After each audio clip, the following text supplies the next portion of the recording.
रसिक महानुभाव, भक्तिमती देवियों, आइए और कुछ समय के लिए एकाग्र और शांत चित्त से श्री हनुमान जी के पावन चरित्र का चिंतन करें। जिस श्लोक को केंद्र बना करके हम हनुमत चरित्र की चर्चा की जा रही है, वह श्लोक सुंदरकांड के प्रारंभ में, और श्री हनुमान जी की वंदना करते हुए उसमें वो स्वामी जी उनके गुणों का स्मरण करते हैं और स्मरण करते हुए सबसे पहले वे यह कहते हैं कि जो अतुलित बल के धाम है और जिनका शरीर स्वर्ण पर्वत की आभा से युक्त है, जो राक्षसों को जलाने के लिए अग्नि के समान है, जो ज्ञानियों में अग्रगण्य है, और मैं कहां तक गिनाऊं, जो समस्त गुणों के निधान है, बानरों के स्वामी हैं, श्री राम के प्रिय भक्त हैं, उन हनुमान जी, उन पुत्र पवन पुत्र हनुमान जी को मैं प्रणाम करता हूं। तो श्री हनुमान जी के चरित्र में कुछ ऐसी विलक्षणता है और उसके सूत्र इतने रहस्यपूर्ण हैं कि इन पर दृष्टि डालने की आवश्यकता है। इस श्लोक में हनुमान जी का स्मरण किया गया पवन पुत्र के रूप में, बाप जातम नमामि।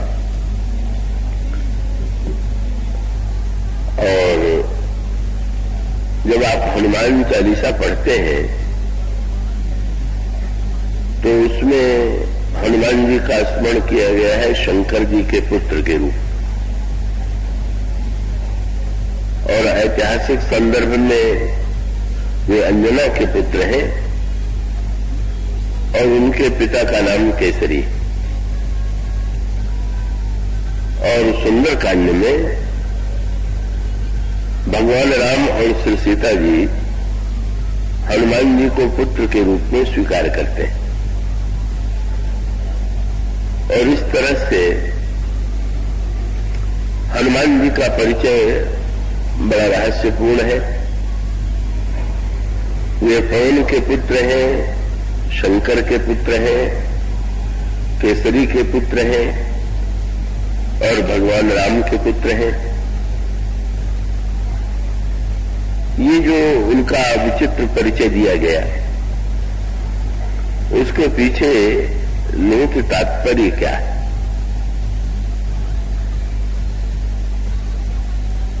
तो वस्तुतः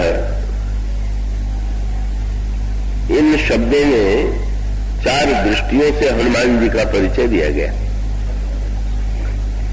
क्योंकि आप सब इस बात से परिचित हैं कि मानस में 4 घाटों की कल्पना की गई है, और ये 4 घाटों का तात्पर्य यही है कि एक ही राम कथा को या भक्तों के चरित्र को हम 4 दृष्टियों से देखें,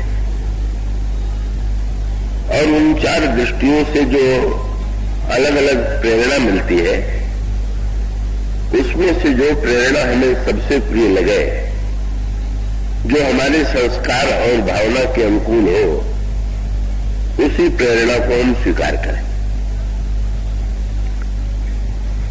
तो वस्तुतः रामायण में ऐसे कई पात्र हैं जो बड़े विवेकी हैं,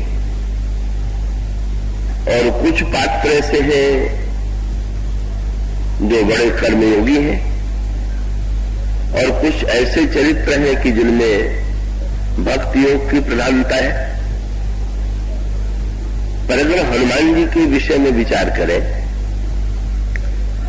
कि हनुमान जी ज्ञानी हैं, भक्त हैं या कर्मयोगी हैं, या हनुमान जी उनसे भक्त, उनसे भिन्न भगवान के शरणागत है, तो हनुमान जी के चरित्र में आपको ये विलक्षणता मिलेगी कि ज्ञानी के लिए उनमें ज्ञान की पराकाष्ठा है, भक्तों के लिए वे महान भक्त हैं, कर्मयोगियों के लिए उनसे बढ़कर के कोई कर्मयोगी नहीं है, और जो शरणागत के रूप में अपने को दीनहीन असमर्थ मानने वाले हैं, हनुमान जी उनके लिए भी महान प्रेरक है। और इसी दृष्टि से उनका परिचय जिन पात्रों से जोड़ करके दिया गया है, वे वस्तुतः 4 दृष्टियां हैं। ज्ञान की दृष्टि से हनुमान जी भगवान राम के पुत्र हैं, भक्ति की दृष्टि से हनुमान जी शंकर जी के पुत्र हैं, कर्मयोग की दृष्टि से वे पवन के पुत्र हैं, और शरणागति के दृष्टि से वे केशरी नंदन है, केशरी और अंजना के पुत्र हैं। मैं आशा करता हूं आप एकाग्र रहेंगे तो विषय गंभीर होते हुए भी आप उसे ग्रहण कर लेंगे। और उन चारों के सूत्र जो है का प्रारंभ से ही हनुमान जी के चरित्र में आपको मिलेंगे। कल जो प्रसंग आपके सामने चल रहा था, बाली को हराने की शक्ति भी हनुमान जी में थी और रावण को हराने की क्षमता भी उनमें थी। और इसका अभिप्राय ये है कि श्री हनुमान जी पाप को भी परास्त करने में सक्षम है। रावण पाप का प्रतीक और बाली पुण्य का, और हनुमान जी में एक क्षमता थी कि वे पाप के प्रतीक रावण को हरा सकते थे, परास्त कर सकते थे। और हनुमान जी में ये भी क्षमता थी कि वे बाली के अत्याचार से सुग्रीव को बचा सकते थे और बाली को भी जीत सकते थे। तो बाली जो है वो पुण्य का प्रतीक है। इंद्र का पद उसे मिलता है जो सबसे बड़ा पुण्यात्मा होता है। कृष्ण हनुमान जी ने न तो बाली पर विजय पाने की चेष्टा की, भगवान राम के आगमन से पहले न तो वे रावण को चुनौती देते हैं और न तो वे बाली को चुनौती देते हैं। तो ये श्री हनुमान जी के चरित्र का महानतम सूत्र है। और इसी संदर्भ में जो कल बात कही जा रही थी, तो जब ये कहा गया कि हनुमान जी की तौल नहीं हो सकती, तो दो दृष्टियों से विचार करके देखें तो दोनों दृष्टि से हनुमान जी अतुलनीय है। अगर हनुमान जी के हृदय में प्रभु विराजमान है और ईश्वर असीम है और वो अतुलनीय है, तो इस स्थिति में हनुमान जी भी अतुलनीय है। और दूसरी दृष्टि से यदि विचार करके देखें तो हनुमान जी की अतुलनीयता जो है उनके शून्य हो जाने में, तो यूं कह लें कि जैसे वंशी की मधुरता का भक्तों ने बड़ा वर्णन किया है। भक्त साहित्य में श्री कृष्ण की वंशी की मधुरता का जो वर्णन किया गया है और उस संदर्भ में भक्तों ने कभी कभी ये कहा कि वंशी के प्रति श्री कृष्ण का प्रेम देख करके गोपियों के हृदय में ईर्ष्या हो जाती है और वे श्री कृष्ण से कभी कभी अनुरोध करती हैं कि वंशी बजाने से तो हम नहीं रोक सकते आपको, पर इतना तो ध्यान रखा कीजिए कि जिस समय हम लोग भोजन पका रहे हो उतने देर के लिए वंशी मत बजाया करिए। क्यों? तो गोपियों ने ये कहा कि जब आप वंशी बजाते हैं तो इतना रस का संचार होता है कि हमारी सूखी लकड़ियां भी गीली हो जाती है और फिर आग बुझ जाती है और भोजन नहीं बन पाता। हमें घर में बड़ी फटकार सुनने को मिलती है। तो मुरहर रंगन समये मां कुरु मुरली रमम मधुरम, कम से कम इतना तो करो। भगवान कृष्ण ने कह दिया अब मैं घर घर घूम के पता लगाऊं कि किसके घर में भोजन कब बन रहा है।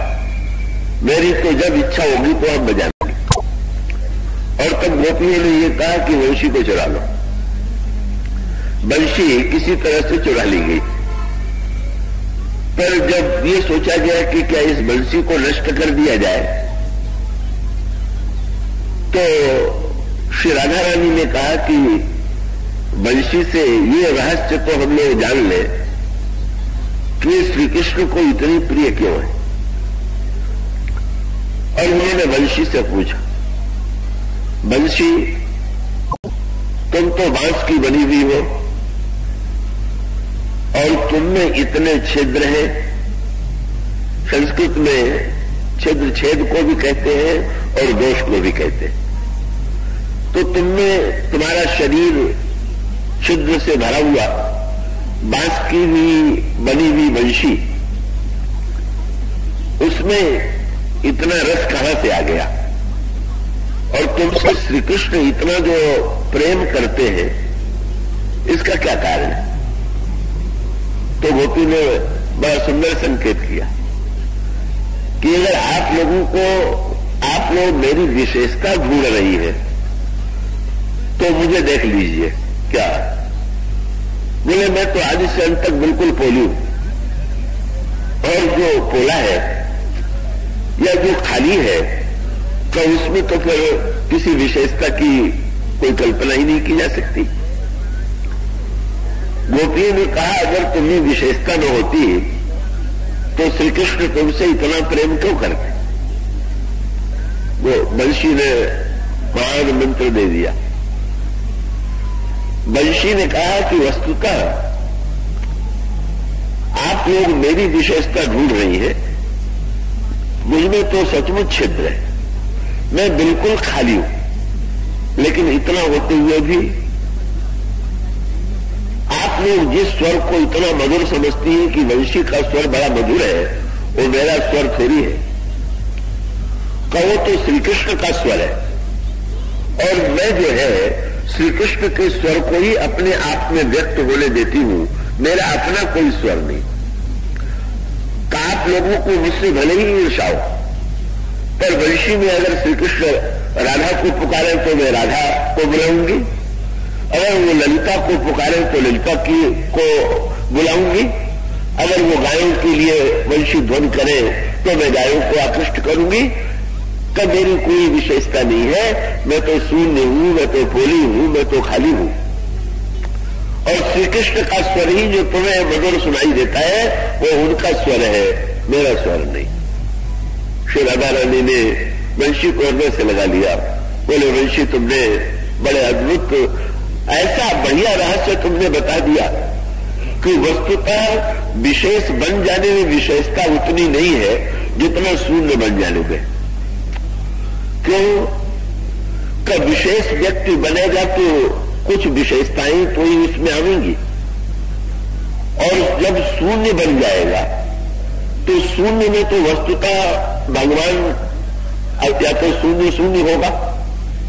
अगर शून्य वंशी अगर अलग रख दी जाए तो उसमें कोई मधुरता नहीं होगी। जब श्री कृष्ण के स्वर में अपना स्वर मिला देती है कितनी बढ़िया बात है। जिसका अपना कोई स्वर ही नहीं है, का जो श्री कृष्ण के स्वर को ही अपना स्वर बना चुकी, अपनी शून्यता में जो भगवान की मधुरता को व्यक्त होने देती है, वो वंशी अगर शुष्क काष्ठ में रस का संचार कर देती है तो कोई आश्चर्य नहीं। तो वंशी की विशेषता नहीं है, उसकी शून्यता। और श्री हनुमान जी की विशेषता वो अतुलनीय इसीलिए है कि वो शून्य।